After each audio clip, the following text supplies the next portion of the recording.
Good evening, everyone. We continue our study in the book of First Kings. We are starting again from verse 14. Verse 14 is a new narrative, and it begins with, and then Jehovah. This is the work of Jehovah. He raised up. Now, the idea of raised up, um, I guess you could say, calls to rise. Calls to rise. And this is a rise of a power. And this would be a power that will go against David. And it says here, an adversary. Now, this word adversary comes from this word here in the Hebrew, uh, right here. And this word is Satan. It says that God Himself raised up Satan against Solomon, and his name is Hadad the Edomite. He was of the royal line in Edom. Now, just for clarity's sake, I just want you to know that this word here, Satan, does not have a definite article, and this is not a name, this is not an angel. And so, just to be aware that this word Satan in the Hebrew actually means adversary. It also means someone someone who stands in opposition, stands opposing, and so on and so forth. So the word Satan really means somebody who goes against another person. And so God says at this point in time, God caused a power, and this power is actually someone who has authority to go against Solomon. Now, understand, Solomon is a king. And to go after a king, Hadad the Edomite is also a royal line, meaning he can ascend, ascend to his throne. But he's not yet a king. But this is in Edom, because Edom was actually destroyed by David earlier on. And so, just for our sake, the word Satan, don't get upset when you hear me say Satan is not an angel. The word here literally means someone opposing. This could be a human, a man, or it could be an angel. This one you would see it in Job chapter 1 and Job chapter 2. And so Satan is really a role, the role of an opposition. For it came about when David was in Edom.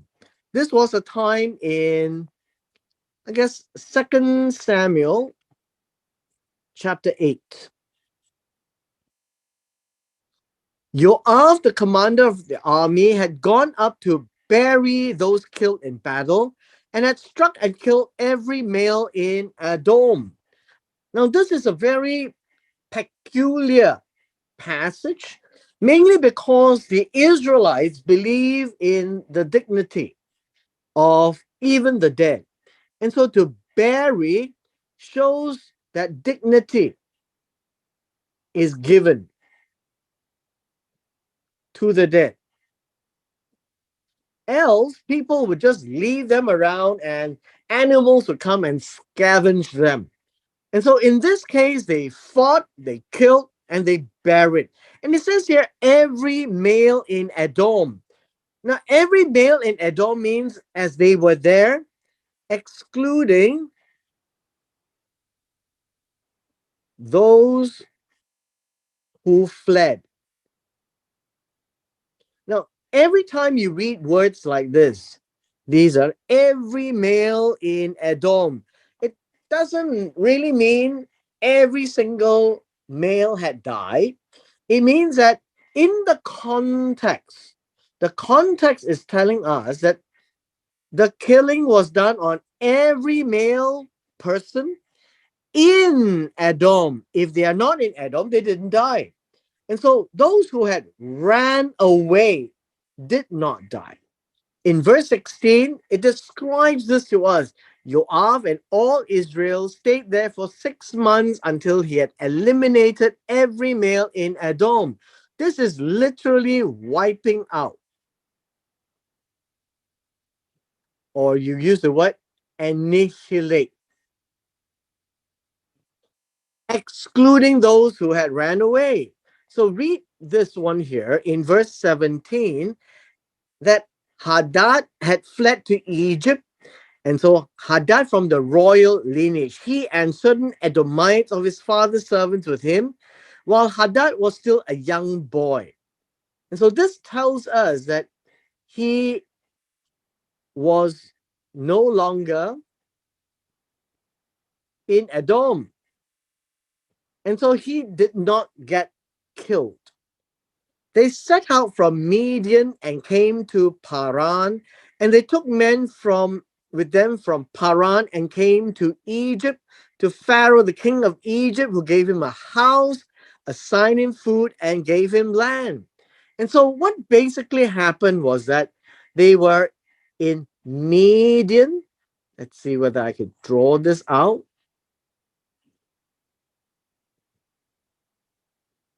And so Midian would be here, and Paran and Egypt. So all you find is that they actually came and left and went into Egypt. They didn't cross the Red Sea, as you can see. And so Midian, Paran, and Egypt, Mitzrayim. And they came to Pharaoh, and he found refuge in Egypt. Verse 19. Verse 19 begins another narrative. As you can see in verse 19, it says, and now Hadad found great favor. The word favor here is chen, and basically it means grace. And each time you read of grace, it is always in the eyes of the beholder. And so in the sight of the beholder means in the eyes of Pharaoh. And so when Pharaoh saw Hadad and he was happy with Hadad, that would be favor or grace. Then Pharaoh gave him in marriage the sister of his own wife, the sister of uh, Tachpanhes, right? This is Tachpanhes, the queen, sister of Tachpanhes, the queen. The queen here would be the wife of Pharaoh. And the sister was given in marriage. And this means that Pharaoh really trusted Hadad and liked him so much to do that. The verse 20 tells us in the time that he was there, and then meaning after the marriage. You can see that is after verse 19, after the marriage, the sister of Tachpanhes gave birth to his son Genuvat, whom Tachpanhes weaned in Pharaoh's house. So quite interestingly, this is really an Eastern practice, as you can see. Tachpanhes is the queen, but the sister gave birth, but Tachpanhes weaned the child in Pharaoh's house. And Genuvath was in the Pharaoh's house among the sons of Pharaoh, which means that Genuvath was treated as one of the sons. So considered one of the sons because he was weaned in the house of Pharaoh. In those days, if you suckle a child, the child also becomes yours. Now, verse 21 begins another narrative. The new narrative here is, again, it says here, the English is but really this would be, and then after all the happiness in the palace with a child, then later on when Hadad heard in Egypt that David had laid, well, this word here is laid down with his fathers. The second phrase here is that Joab, the commander of the army, was dead. He had died. Now we find that Hadad said to Pharaoh, "Let me go so that I may go to my own country." It says here, to be king again. Just a quick word. Lay down with his fathers, dead. This would be an A and a B. Two phrases. Now, these two phrases literally means both died. Both were no longer around, both died. So David died, Joab died. However, the Jews do try to differentiate that David and Joab is described differently. So David is said to have laid down with his fathers. And Hadad, Joab, was said to have died. And so they try, at least I'm just sharing with you, they try to differentiate that when you say someone has laid down with his fathers, these are all very noble words that's used for noble people like Abraham, Isaac, Jacob, David, and Saul, and eventually Solomon, and the kings would be said that way. But for commoners who are not in that situation, the word used is died. Now, some have said that no, when you say laid down with his fathers, it may also say that no, David had descendants, and Joab is said to have died and have ended because he has no children. Now, this word die in the commonality means come to an end. Because of this idea to come to an end, so the word die means he's dying without children. Now, this is how the Jews will look at it. I'm not quite sure whether it deserves that kind of granularity, but I'm just sharing with you that's one way of how some others would look at it. But I'm calling this as an A and a B because it is merely to emphasize that both had died. One David, a royalty, and one Joab, who is not a royalty. And it does appear that they have used two different words, laid down with his fathers and died. In verse 22, after that discovery, there is this word, however, and this Hadad speaking to Pharaoh, and now Pharaoh replying, and this would be another and then. The reason why I showed you the and then is because this now one follows another. 22 follows verse 21. It says, Pharaoh said to him, "But what have you lacked with me that you're here, requesting to go to your own country?" Own country means your own outlets, your own land. Yeah, your own land. He answered, and this is Hadad, he answered, "Nothing. I do not lack anything, but you have to let me go." You have to send me away. Now, this word here uh, is in the PL. You have to definitely send me away. And so this goes with the authority of Pharaoh. That Pharaoh becomes his protector. And this is not just letting him go, but to be sent away, right? The sending away is shalak.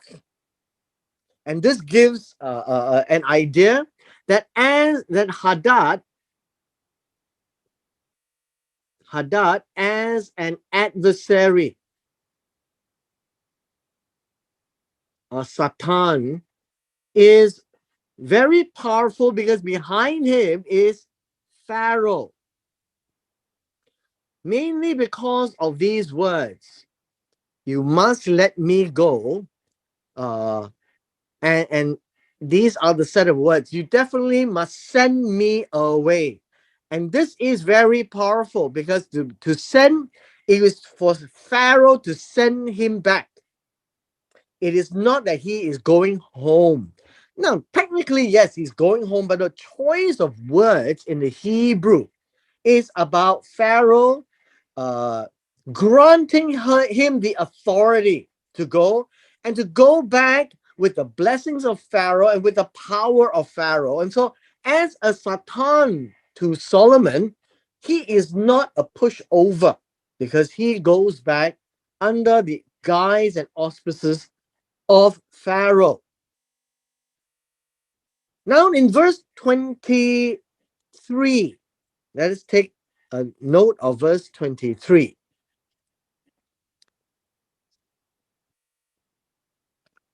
There is another expression here, and then after Hadad decided to go back to Edom, and then God also raised up another Satan. So we see two Satans in this text. Satan against him, Solomon, and his name is Ritzon, the son of Eliada. He had fled from his master Hadad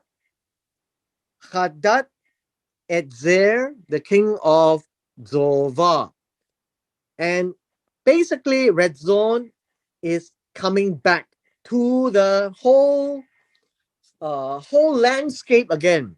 One is Hadad, next is Red Zone. And then this is and this will be and then. The story of Red Zone says he's coming back to be a Satan against Solomon. How does he do that? He gathered men to himself.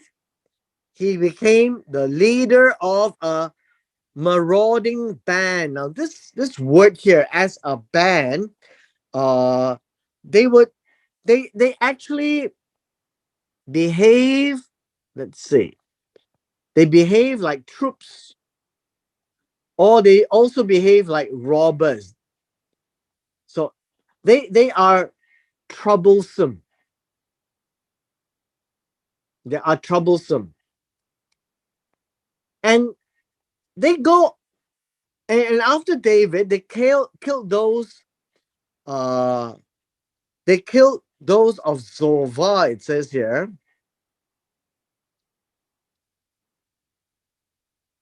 But the idea here is after David killed those in Zova, these guys went to Damascus and stayed there and reigned in Damascus. And so from Zova, which is in the Moab Ammon area, more like the Ammon area, they went up north to Damascus, and this would be in Syria. Damascus is one of the probably the oldest city on earth today. Since these days, as we are reading First Kings chapter 11, and Red Zone went to Syria. So we have uh, two persons here. All right. We have Hadad. He went back to Edom. We have Rezon. He went to Damascus. Now understand that when he says that he went to Damascus, he went back to Syria and he ruled in Damascus. This is a city. He is a city king. This is a national king, a nation king. Slight difference, but the problem is that we need to understand that both Hadad and Rezon, they are both Satans. So he was a Satan to Israel all the days of Solomon. A Satan. This is the word. To Israel all the days of Solomon, along with the harm that Hadad had inflicted. Now, this word harm in verse 25 is the word ra'ah, which is evil. So Hadad had inflicted evil on Israel. Evil on Israel tells us that evil is also in the eyes of the beholder. And so if Israel sees what Hadad does is bad, and what Rezon do is evil, then it is because it is not good to Solomon. And so Solomon is seeing whatever Hadad did as evil. And he felt disgust for Israel. And this is Hadad. Uh, and then there was Rezon, both. And so Rezon became the king over Aram, not just Damascus, it became Syria. Right? This word here is Syria.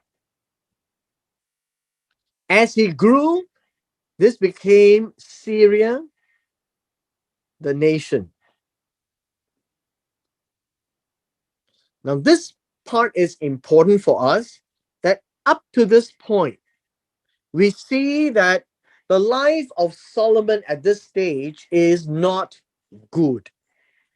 The life of Solomon is being troubled by two Satans. One is Hadad and the other is Rezon. Both have different profile, one from the south and one from the north.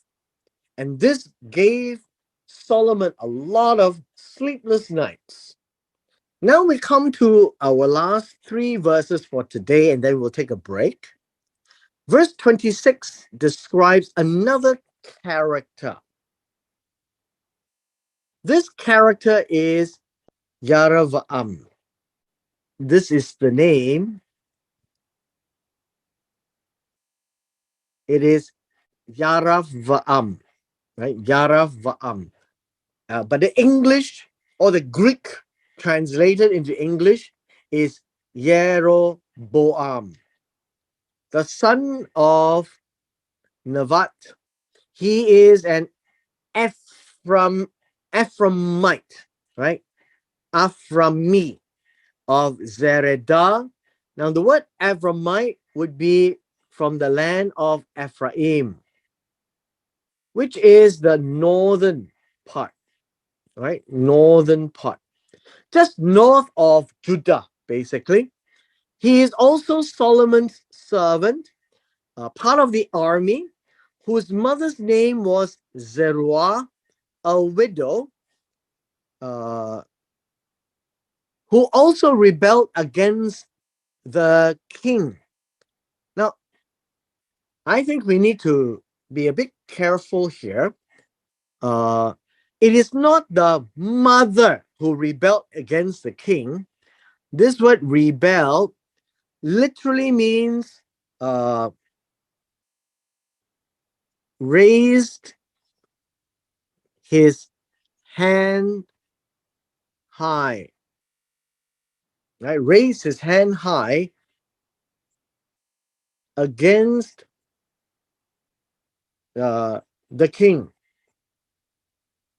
That's what it means. Raise his hand high means he rebuked him. Just let me put this down. He rebuked Solomon publicly.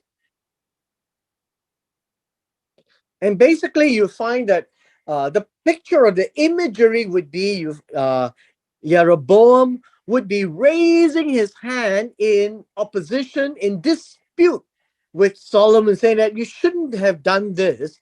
And this is what it means by raising his hand high against the king. Now, what was the reason? So, verse 27 gives us the reason. It says, this was the reason why he, and again, this word is not rebel, right? This word is not rebel against the king. This word literally means to raise his hand high against the king. Well, what did the king do? The king Solomon built the Milo. Now, this word built the Milo, you can say rebuild. All right, rebuilt, rebuilt the Milo, and closed up the breach of the city of his father David. Now, this is a right translation. Basically, what happens if you see, I had always shown you that there are three portions. We have the city of David. This is the Milo, and this is the temple. And so when David constructed his palace, he also constructed a palace for the Egyptian queen, Egyptian wife. Then we have the temple itself. And there is this little structure that of steps going up. So what had happened was that during the time of David, there was none of these, and there was a wall. The wall was broken. The wall was broken so that people can go in and go to the temple. So this would be for pilgrims. People who come from afar want to go and worship at the temple. Now, what Solomon did was he closed up the place. So when he closed up the place, you find that there is no more breach. So the walls are all the way up. No more breach.